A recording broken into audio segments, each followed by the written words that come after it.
Vamos supor que eu tenho um triângulo ABC.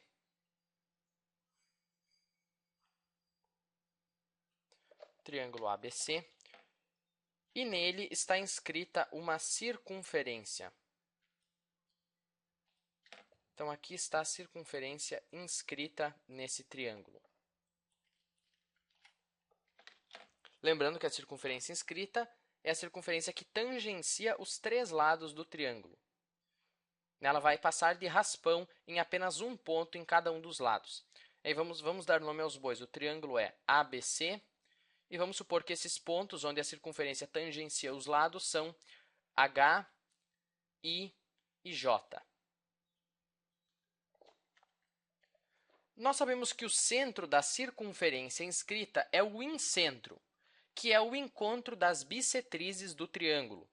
Lembre-se que as bissetrizes são aqueles segmentos que dividem um ângulo ao meio. Então, a bissetriz em relação ao ângulo A é mais ou menos esse segmento aqui. A bissetriz em relação ao ângulo B, e ao vértice B, claro, é mais ou menos esse segmento aqui. E a bissetriz em relação ao ângulo e ao vértice C é mais ou menos isso aqui. Ela vai dividir o ângulo pela metade. E o que eu quero mostrar nesse vídeo é que as medidas dos segmentos tangentes à circunferência inscrita que partem de um mesmo vértice são iguais.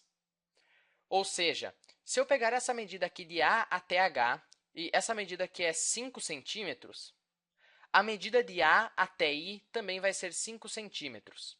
As medidas dos segmentos que tangenciam, que passam de raspão na circunferência, que partem de um mesmo vértice, no caso o vértice A, são iguais. Se eu pegar, por exemplo, aqui de B até H e a medida for 2 centímetros, de B até J a medida também vai ser 2 centímetros. Se de C até I a medida for 7 centímetros, de C até J a medida também vai ser 7 centímetros. Eu acho que você já pegou a lógica, né? Vamos agora, então, provar esse fato. Eu tenho aqui, então, o triângulo ABC. Vou inscrever nele uma circunferência, mais ou menos aqui.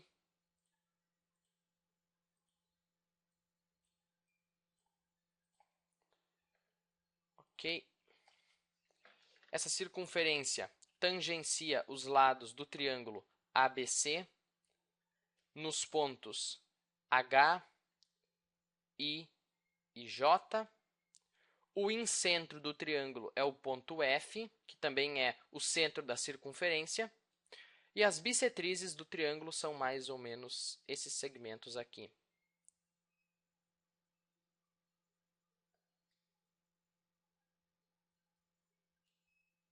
Ok. Então, para provar que o segmento AH tem o mesmo comprimento do segmento AI, eu tenho basicamente que provar que os triângulos AHF e AIF são congruentes. E daí, imediatamente, o segmento AH vai ser congruente ao segmento AI. Então, eles vão ter a mesma medida. Então, como é que nós vamos provar isso? Em primeiro lugar, eu vou marcar aqui o triângulo AHF, que está, então, o triângulo AHF. E aqui está o triângulo AIF. AIF. Vou marcar um pouco melhor.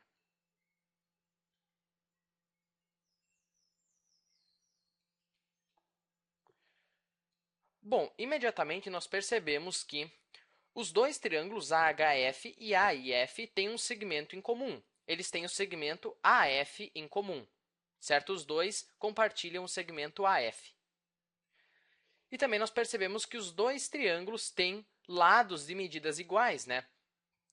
O lado AF tem a mesma medida, aliás, o lado HF tem a mesma medida do lado FI, porque são raios da circunferência inscrita, né?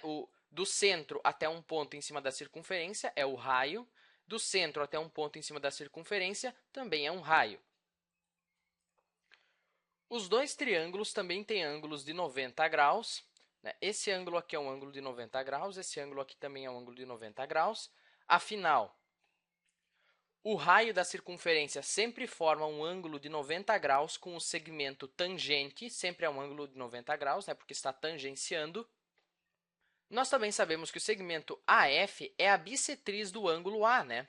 Se nós continuarmos aqui com o segmento AF, vai ser mais ou menos assim, é a bissetriz do ângulo A. Ou seja, divide o ângulo A em dois ângulos congruentes. Esse ângulo aqui é congruente a esse ângulo aqui. Vamos dizer que a medida do ângulo é alfa. Então, esses dois ângulos são congruentes porque o segmento AF é a bissetriz. E agora nós já temos informações suficientes para concluir que os dois triângulos AHF e AIF são congruentes. Se você observar, o caso aqui é aquele caso lado, ângulo, ângulo oposto. Por quê? Porque eu tenho o lado AF, que é congruente nos dois triângulos, óbvio, porque os dois triângulos compartilham o lado AF. Eu tenho o ângulo adjacente ao AF congruente nos dois triângulos, tanto aqui é ângulo alfa, como aqui é o mesmo ângulo alfa. E o ângulo oposto também é congruente. Aqui eu tenho um ângulo de 90 graus e aqui eu tenho um ângulo de 90 graus, que é o ângulo oposto ao lado AF. Portanto, o triângulo AHF é congruente ao triângulo AIF. E se os triângulos são congruentes, os lados correspondentes têm a mesma medida. Então, o lado AH tem a mesma medida do lado AI, que é exatamente isso que nós tínhamos visto aqui antes, né, com um exemplo. E se eu fizer exatamente o mesmo procedimento para os outros triângulos, no caso aqui o triângulo BHF e BJF, eu vou concluir que o segmento BH tem a mesma medida do segmento BJ, e fazendo o mesmo procedimento para os triângulos CIF e CJF, eu vou concluir que o lado CI tem a mesma medida do lado CJ. Então, era isso. Espero que você tenha entendido e até o próximo vídeo.